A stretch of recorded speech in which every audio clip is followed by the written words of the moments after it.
तीसरा अध्याय कर्मयोग। श्लोक 42। इंद्रियाणि पराण्याहुरिन्द्रियेभ्यः परम मनः मनसस्तु परा बुद्धिर्यो बुद्धेः परस्तु सः। हिंदी अनुवाद। शास्त्रों में इंद्रियों को सबसे श्रेष्ठ कहा गया है, परंतु इंद्रियों से भी श्रेष्ठ मन है, मन से भी श्रेष्ठ बुद्धि है और बुद्धि से भी परे जो है वह आत्मा है।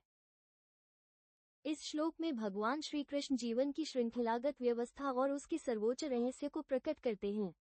सबसे पहले बताया कि हमारे इंद्रियां नेत्र, कान, नाक, जीभ, त्वचा शक्तिशाली हैं, क्योंकि वही हमारे शरीर और संसार के संपर्क का माध्यम है। परंतु इन इंद्रियों को मन नियंत्रित करता है, अर्थात चाहे हमें कुछ देखना, सुनना, बोलना या छूना हो, इन सभी का निर्णय हमारे मन की प्रवृत्ति से होता है। मन के बाद बुद्धि आती है, जो तर्क, विचार और निर्णय का केंद्र है। मन अस्थिर व चंचल होता है, वही बुद्धि मन को सही दिशा दिखाती है और अच्छा बुरा निर्णय लेने की शक्ति देती है। किंतु सबसे श्रेष्ठ, इन सबसे परे और सबसे सूक्ष्म तत्व आत्मा है।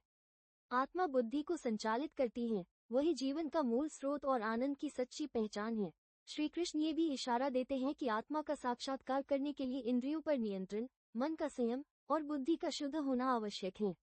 जब तक इंद्रियां, मन और बुद्धि जुड़ी रहती हैं सांसारिक विषयों से, तब तक आत्मा के ज्ञान में बाधा आती है।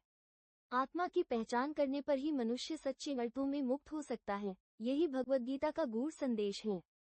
ये श्लोक आत्मपरिचय, संयम और ज्ञान की महत्ता को दर्शाता है।